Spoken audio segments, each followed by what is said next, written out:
The one good reason, I'm sitting in my car right now, driving out to Macaroni Grill with Xavier Hayes. About to have a quick meal and a couple of drinks, unwinding, taking a little vacation. Tonight's talk's going to be about Halloween, and I'm trying to do it while I'm driving because we have reservations.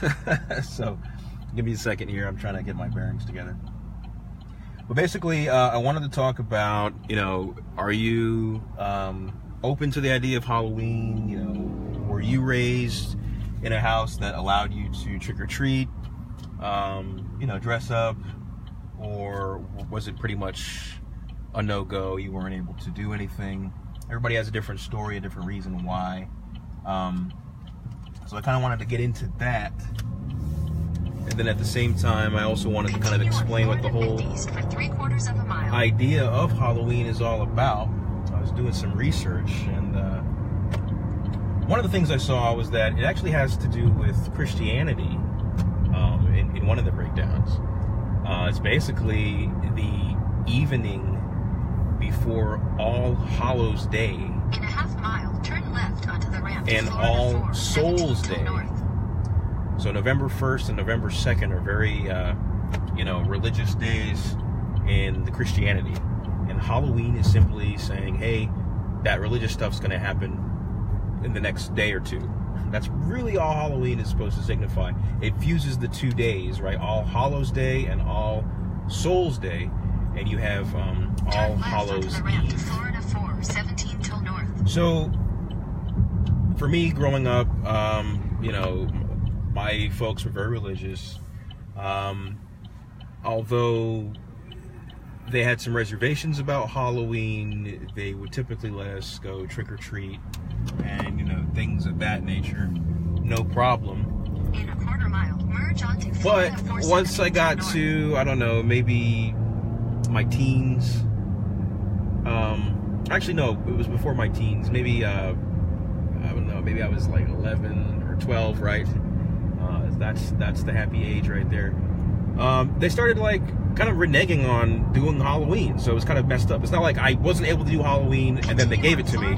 It was like Halloween was a regular thing, and I don't know, out of nowhere it became extra satanic. Extra, I don't know what words to use, guys. Just extra devilish and extra demonic and extra, fill it in with, a naked red man with horns on his head. It just became evil all of a sudden. It became wicked to play dress up with your favorite superhero or Ninja Turtle or pirate or anything like this. To dress up and wear any costume was just wicked. And, don't even get me started on, the candy part of it. But anyway, so that was just shut down for a few years. It was like, the first year it was really like a super argument, and then it turned into I'm the child, they're the parent kind of a thing. And then, you just kind of succumb to it. What can you do? I'm not going to arm wrestle my dad for it, or something like that. So, I don't know. I was about 13, 14 now. And it kind of just came up, and it was like, hey, so that Halloween stuff's happening this weekend, right? And your friends are like, you gonna do it? Or are you guys coming? Or because I had moved around a lot, and at this time I'm making new friends. They didn't know that it was pretty much locked down at that point. So I was like, well, fuck it. Let me just bring it up with my folks and see what they say. Worst they can say is no, like all the other previous years, right? So I bring it up, and they actually were listening, and I was like, we're just going to be, we're going to be kids. We're going to be silly. We're going to wear different clothes, some masks. The masks are, of made-up characters that we like from stories and comic books and things like this. And it's just a day to be silly, really. And then we get candy. And I was kind of like, and if you're worried about the people putting, needles and drugs and toenails and glue in the candy, we can bring it home and sift through it. And I was basically being the adult and the level-headed one with the entire process. My dad was pretty much like, no, fuck no. And my mom was kind of like leaning towards, this is a pretty good argument. My son should be a lawyer, right? So they said, we're going to let you do it, but we're going to have to go with you. I'm going to say it again. I know I'm driving. I'm on the highway right now. I'm trying to make eye contact with the camera here. But yes, I'm going to say it again. 13, 14, right?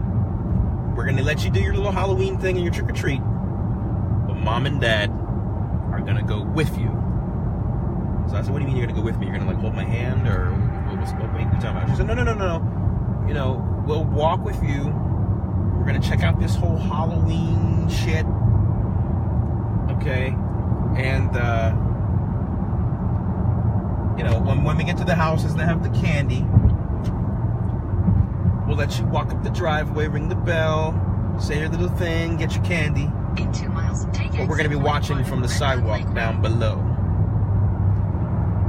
So, yeah, my Halloweens, after they were rejuvenated, pretty much went like that for about 2 years. And then eventually they didn't give a fuck, right? They just kind of let us do our own thing.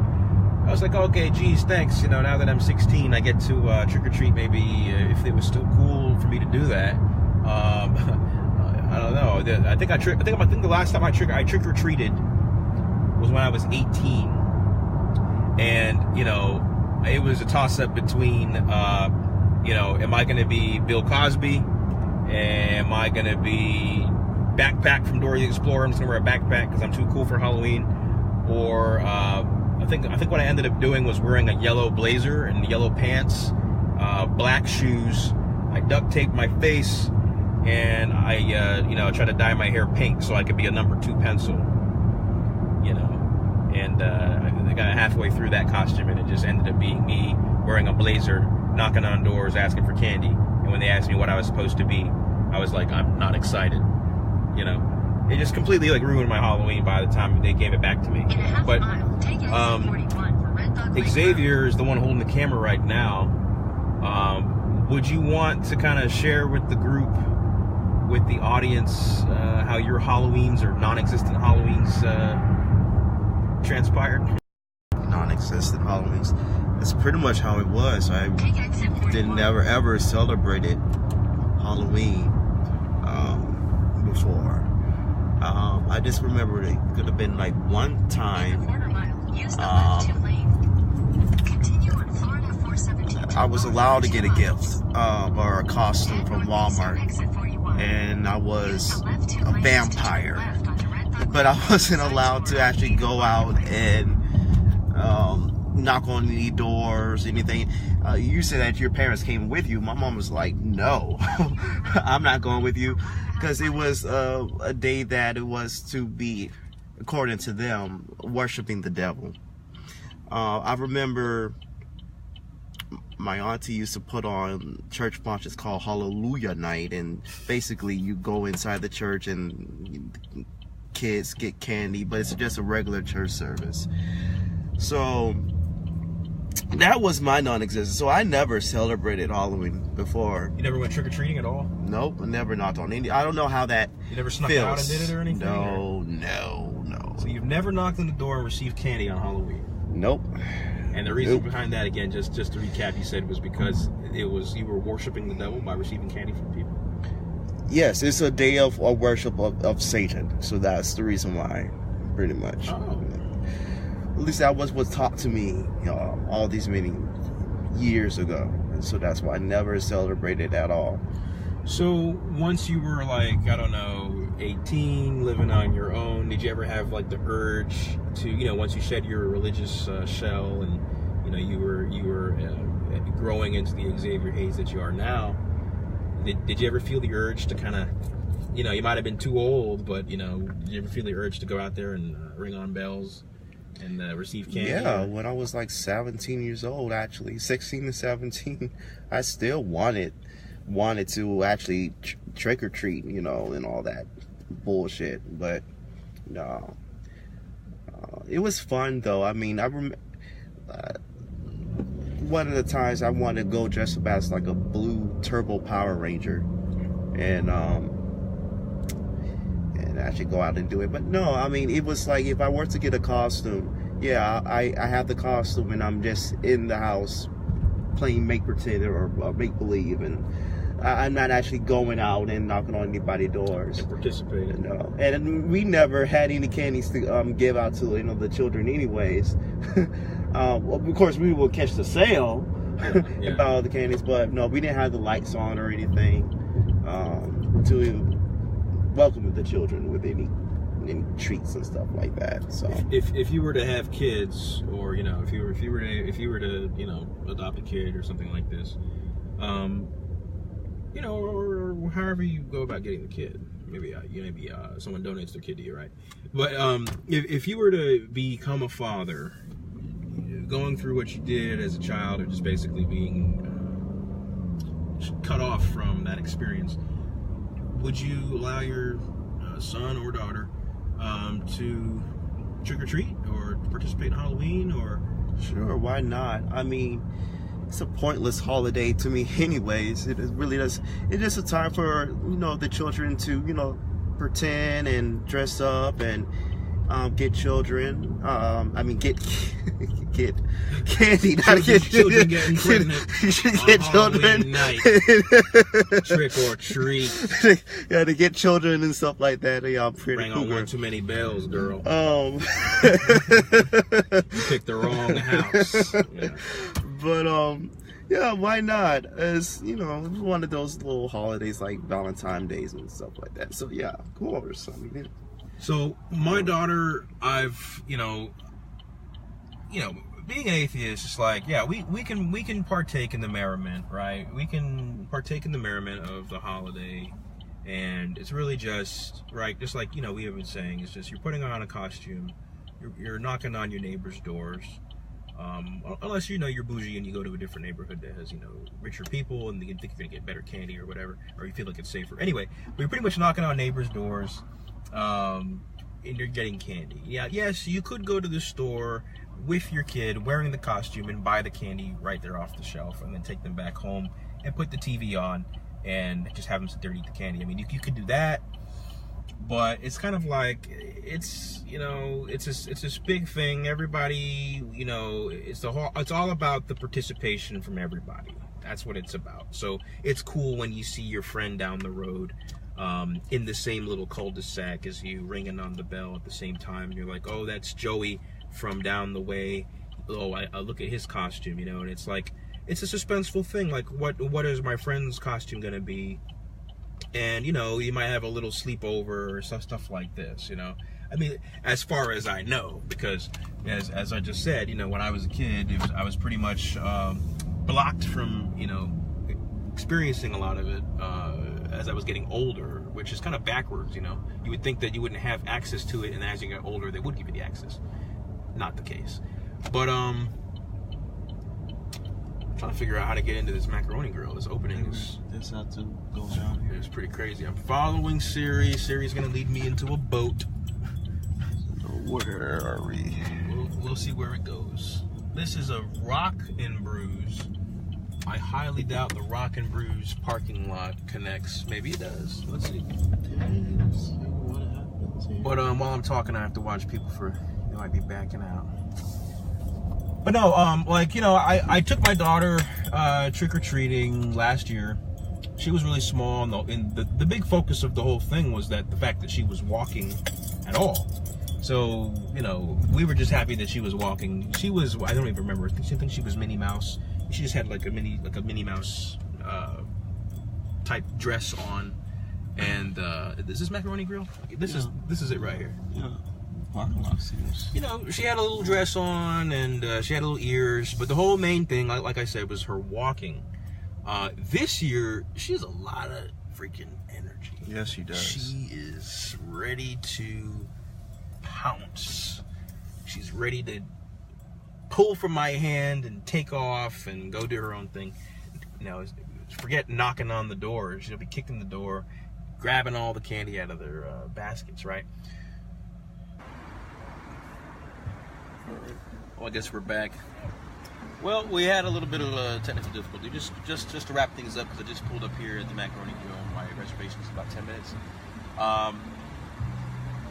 you know, I don't see any problem with her trick-or-treating. I don't see any problem with her wearing costumes.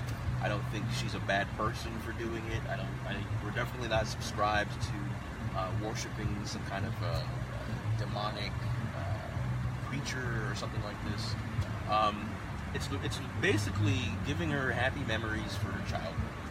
I really would like to ask Xavier what your parents had you do instead while all the kids were going around knocking on doors. Did you turn off the light out front so no one knocked on your door? You didn't have any candy given out? Yeah, we made sure we turned off the lights. So you guys didn't even give out candy to kids? No, we didn't. And our gate was locked. Gate was locked? Our gate was locked. That doesn't sound very accommodating or, you know, no, very, because very hospitable. We made it known that we're not going to do any of that. But as a substitute, no, absolutely not. It was no substitute. What did you do? You just watch TV? I mean, how did you avoid all the Halloween movies and? It was interesting. References? In school, of course, you know, they had the coloring books and stuff like that, and you know, we got candy and that was fine. But on the actual day, we would do nothing. I would just watch a scary movie. Just be at home watching a scary movie. They would let you?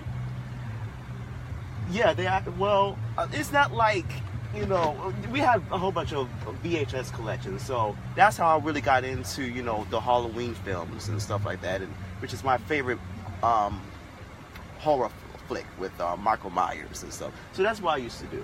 So let me ask you this though. So your parents blocked you from trick-or-treating. Do you know if they ever trick-or-treated? Quite sure they didn't. There's no way to tell if they actually did it, but then stopped you from doing it. Right? Yeah, I could probably ask my mother, or I don't know. But I'm quite sure they didn't. Anybody watching, if you have children in a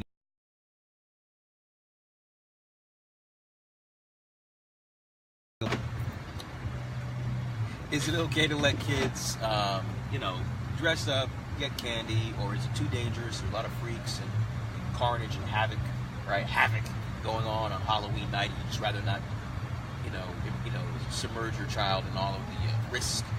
Do you just stay home and play Monopoly with your kid? I mean, what do you all do? Do you see Halloween ever going away?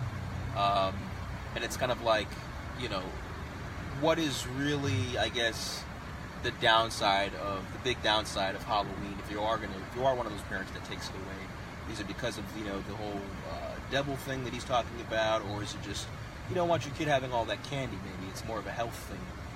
You know, Halloween.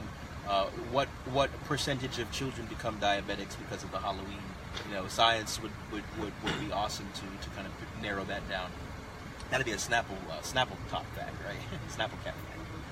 But we're gonna sign off, man. I'm really starving. My stomach sounds like Jurassic Park 5. Go ahead and tune in for the next Tiger Talk. It'll be Friday, 9 p.m. Eastern Standard Time. It'll be live. This is Mike Carey with the One Good Reason signing off. Xavier, do you want to say anything before we get our grub on? Nope. Everybody be safe. All right. Take it easy. Enjoy your weekends. Happy